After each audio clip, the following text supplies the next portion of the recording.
मस्त. ए अरे बघा सगळे सगळे बघा, आपल्याकडे एकदम प्रखर नेतृत्व आहे बरं का. तुमची काही देणी उधारी उसनवारी काही कर्ज काही असेल तर सांगा प्रताप दादांना, ते फेडतील. नाही प्रताप दादा, तुम्ही चिडून नका बघू माझ्याकडे. मी तुमचं कौतुक करतोय. बघ हे असं करणं याला वाघाचं काळीच लागतं हो. आणि मला तुम्हाला शुभेच्छा द्यायच्या. अशा प्रकारे न्याय देऊन अशा प्रकारे कर्ज फेडून हळूहळू येताय तुम्ही राजकारणात. याला चोर पावलांना राजकारणात येणं असं म्हणतात.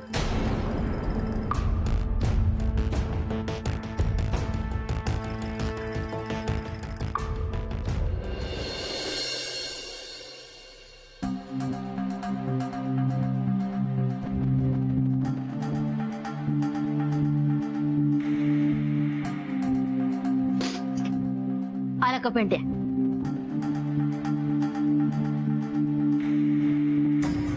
काय रे हा? आज सकाळपासून ना माझा उजवाडोळा फार लवतोय बघ. असं व्हायला लागलं ना की भीतीच वाटते बघ. काहीतरी वाईट घडणार असं वाटतं. काय घडणार आहे विरोबालाच माहिती. पेंट्या, मला ना रामाची फार काळजी वाटते. अरे आली नाही घरी अजून ती.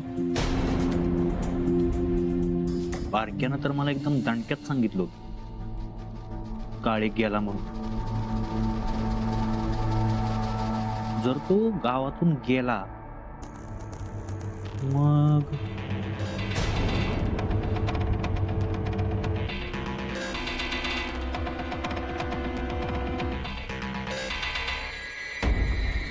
काय झालंय? काय कुठं काय कुठं काय काय कुठं काय? मी म्हणाले रमा अजून आलेली नाहीये घरी. अगं मी इतक्या हळू आवाजात बोलल्यावर कसं ऐकायला येणार? हे हळू आहे. आणि तुम्हाला मी सांगितलं होतं तिला एकटीला जाऊ देऊ नका म्हणून. अरे आलो मी तिला बघून. काय झालंय? अगं कुठं काय झालंय? कुठं काय झालं म्हणजे? आई आहे मी तुझी. तुझ्या थोबाडाकडे बघून मला कळते काहीतरी बिनसलंय तुझं. अगं काय नाही चाललं तर काय खोटं तुझं? बोलू नकोस माझ्याशी. सांगशील का आता काय झालंय? पिंट्या शपथ आहे तुला माझी. बाई काही नाही चाललं.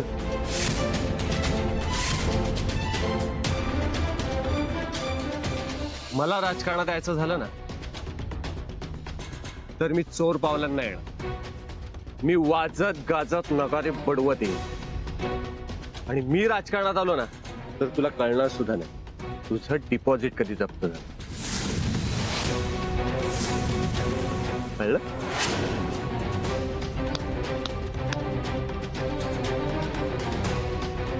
चला.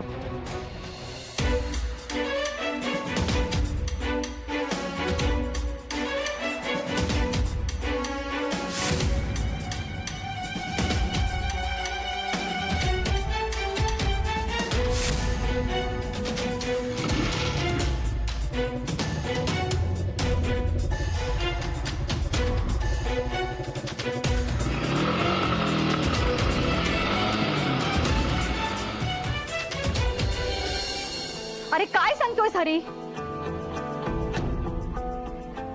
प्रताप बरा आहे ना? बर तू तू त्याच्याकडे लक्ष दे. बरं ठीक आहे.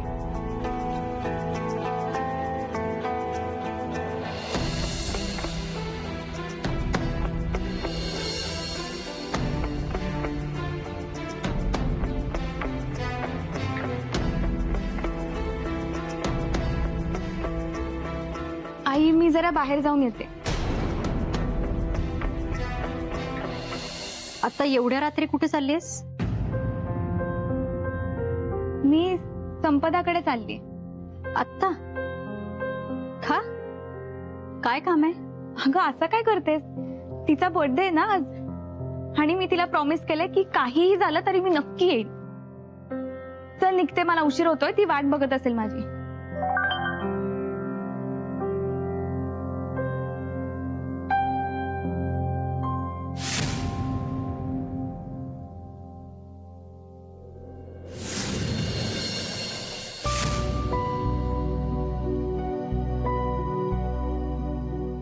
पिंट्या, रमा आली नाही रे अजून.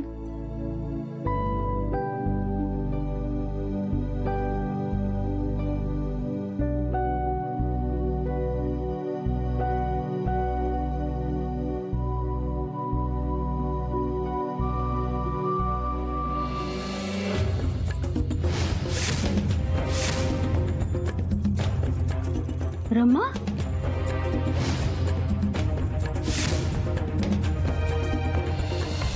तेजू एक मिनिट.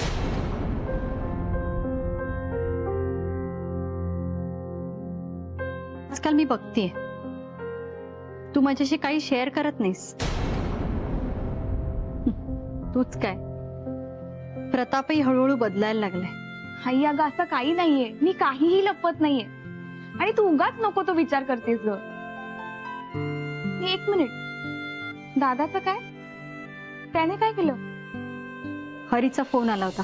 मग प्रतापनी म्हणे कुठल्या रस्त्यावरच्या माणसाला मारलंय अगं. व्हॉट?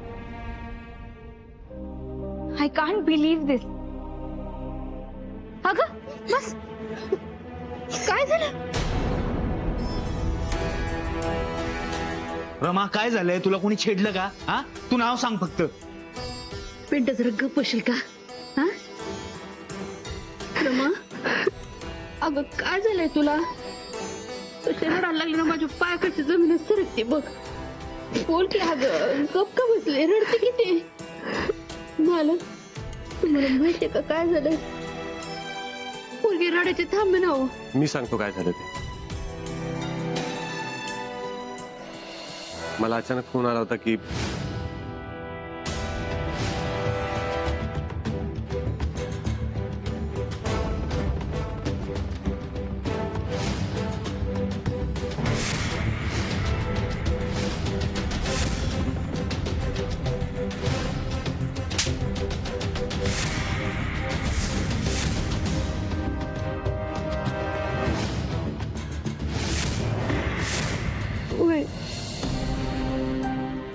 आज छोटे मालक होते म्हणून मी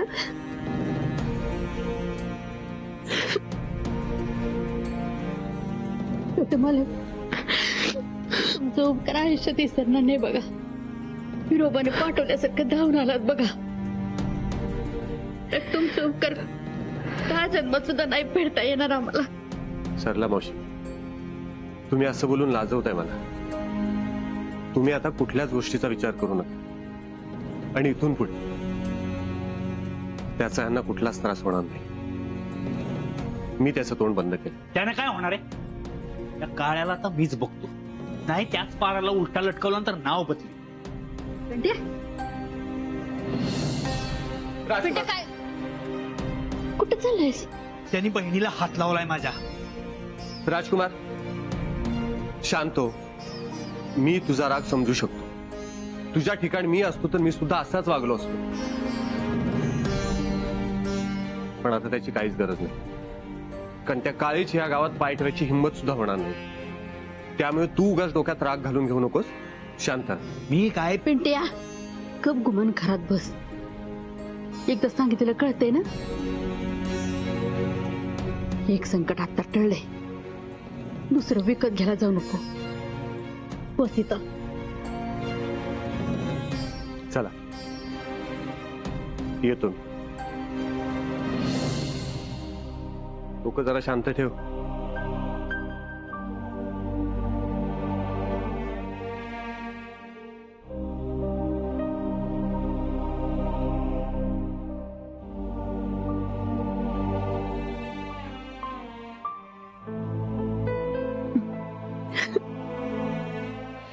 बघा बघा बाईसाहेब कसा मारलाय त्याला बघा. अहो अशा त्याचा जीव गेला असता म्हणजे केवढ्याला पडलं असतं ते नाही का. आणि हे समजा पुन्हा पायी केलं, कशा पायी केलं तर ती रमा नोकर तिच्या करता.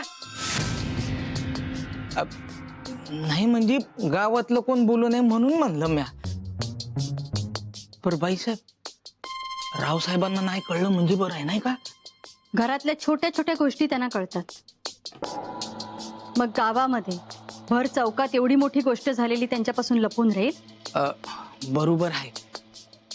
पर बाईसाहेब आता रावसाहेबांना कळल्यावर ते काय करतील हो? आई मी सांगतो काय झालं ते.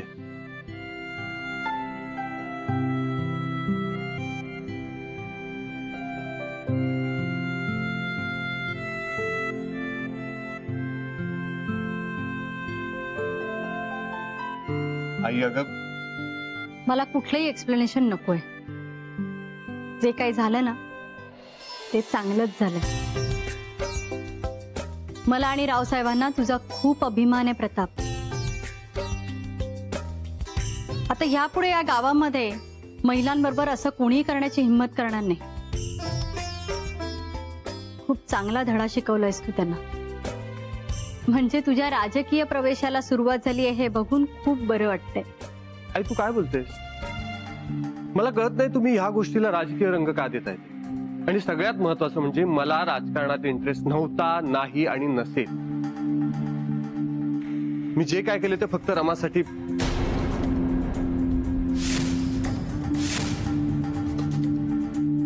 महिलांबद्दल आदर असणारा, त्यांच्या सुरक्षेची काळजी घेणारा.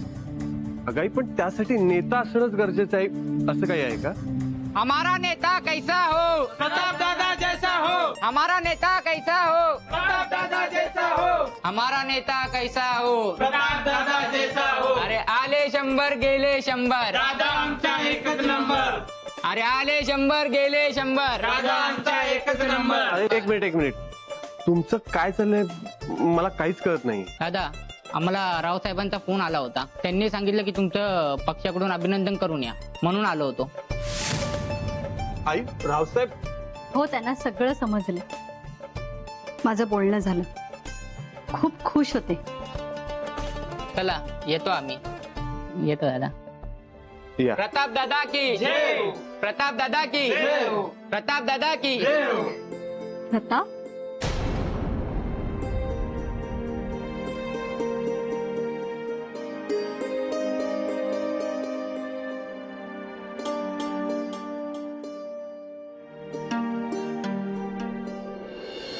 सो येस, ही फॅक्ट आहे की मला ड्राईव्ह करायला आवडतं आणि ड्राईव्ह करून मी माझ्या प्रिय व्यक्तीला भेटायला येणार होतो, म्हणून मी इथे आलो. म्हणजे जेन्युअनली सांगायचं झालं ना तर हल्ली मी फक्त तुझाच विचार करतो. तुला कधी एकदा भेटतोय असं झालेलं, म्हणून मग गाडी काढली आणि आलो तुला भेटायला. अगं हे जे लाजणं आहे ना, हे असं लाजताना पण तू खूप छान दिसतेस. अरे बास बास, मला असं वाटायला लागेल की या जगात मी एकटीच सुंदर व्यक्ती आहे. कोई शक?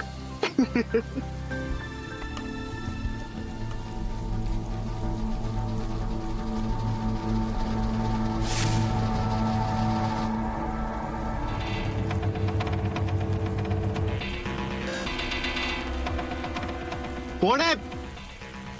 कोण आहे तिकडे? काय प्रॉब्लेम आहे याचा?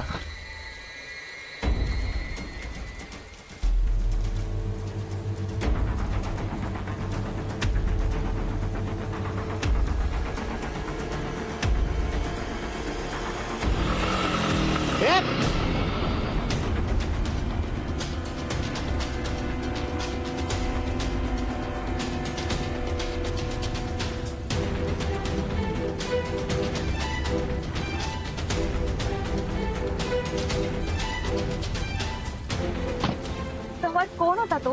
अगं नीट दिसला नाही. हेल्मेट घातलं होतं त्याने. हेल्मेट?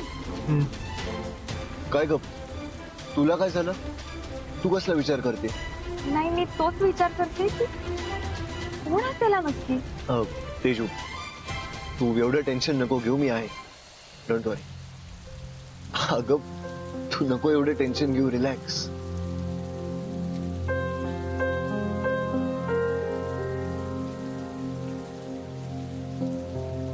अगं रिलॅक्स, मी आहे.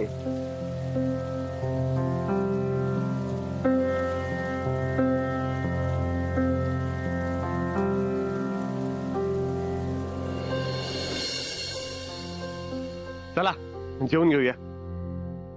अरे तेजू आली नाही अजून घरी. आली नाही म्हणजे कुठे गेली ती? कुठे मैत्रिणीकडे संपदाकडे जाते म्हणाली, तिचा वाढदिवस आहे म्हणून. तरी मी ह्या मुलीला म्हटलं होतं इतक्या उशिरापर्यंत बाहेर थांबू नको, वेळेवर घरी ये.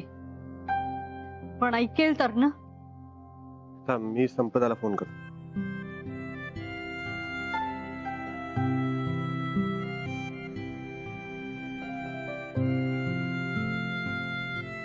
हॅलो संपदा, प्रताप बोलतोय. हा अगं, तेजू निघाली का ते विचारायला फोन केला होता.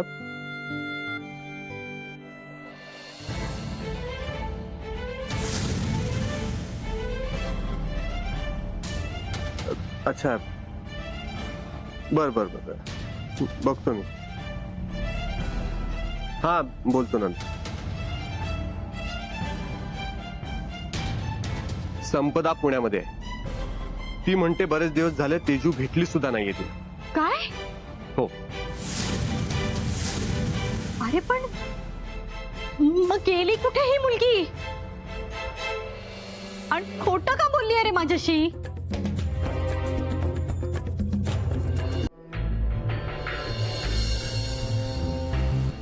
भाऊ भाऊ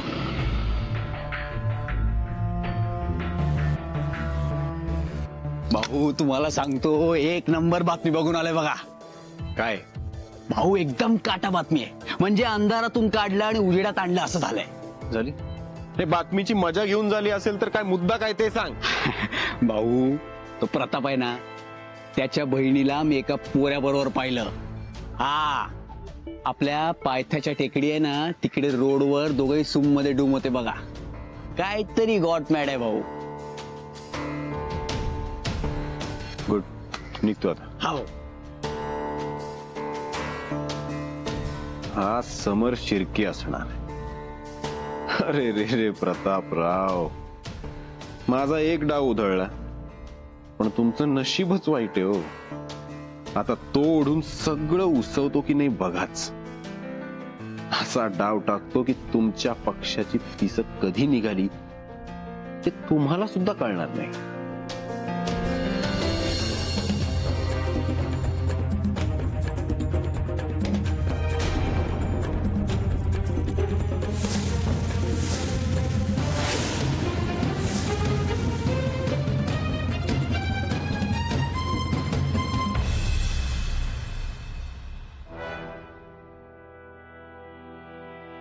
तेजू कुठे गेली होतीस? आई, मी सांगितलेलं ना तुला. पुण्यात येते. आता बोल. अगं त्या नाही, मी दुसऱ्या संपदाकडे गेलेले. ठीक आहे, नंबर दे मला. मला नंबर हवाय. तेजू एक गोष्ट लक्षात ठेव, रावसाहेब इथे नसले ना तरी मला रावसाहेबांसारखं वागता येत. आणि त्यांनी तुला जी सूट दिलीये त्याचा गैरफायदा घेऊ नकोस. ही गोष्ट जर त्यांना कळली तर त्यांच्यासारखा वाईट माणूस नाही. समजतंय तुला? आई, मी काहीही गैरफायदा घेत नाहीये. आणि आता माझ्यावर एवढं बारीक लक्ष ठेवायला मी काही लहान बाळ आहे का? माझं चांगलं वाईट कळतं मला. तेजू, मी इतक्या वेळ समर सोबत होते. काय?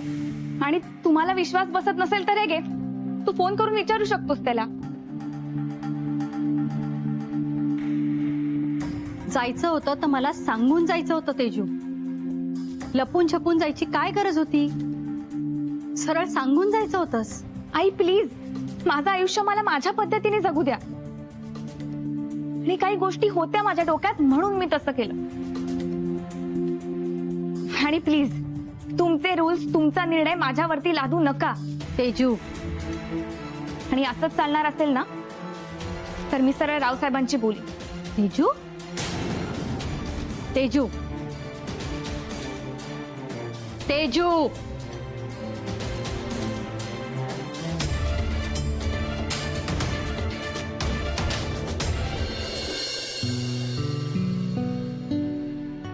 रमा, असं न जून कसं चालेल अगं? अण्णावर का रुसती बाई? अगं मी रागवत नाहीये मामी, पण मला खरंच भूक नाहीये.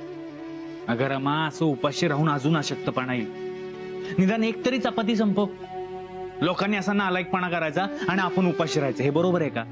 हा आई, ती खात नसेल तर तू भरवतील.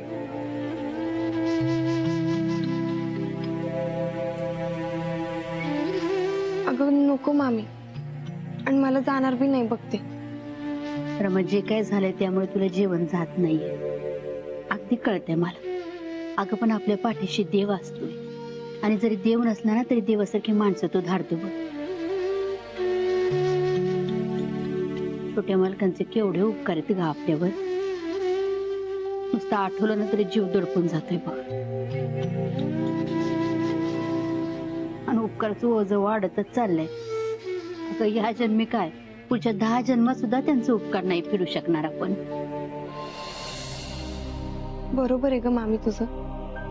छोट्या मालकानं तिथल्या तिथं त्या माणसानं सांगितलेले कर्जाचे पैसे फेडून टाकले बघ. होय? वय, पण रागाच्या भरात त्यांनी कर्जाहून जरा जास्तीचेच पैसे त्यांना दिले बघ. म्हणजे मी आज सांगणार होते त्यांना, पण त्या गडबडीत मी काही बोलूच नाही शकले. खरंय ग, त्यांचं उपकार आपण 10 जन्मात पण नाही फेडू शकणार. अगं पण कर्ज तर फेडता येते की नाही आपल्याला. मी ना भाईसाहेबांशी बोलते, टप्प्याटप्प्याने सगळं कर्ज फेडून टाकू आपण. हं? किती आहे कर्ज?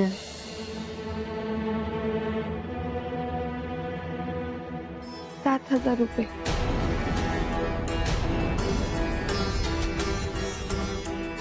$7,000?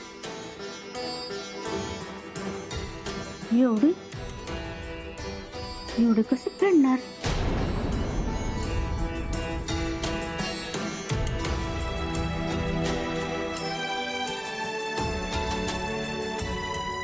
रमा,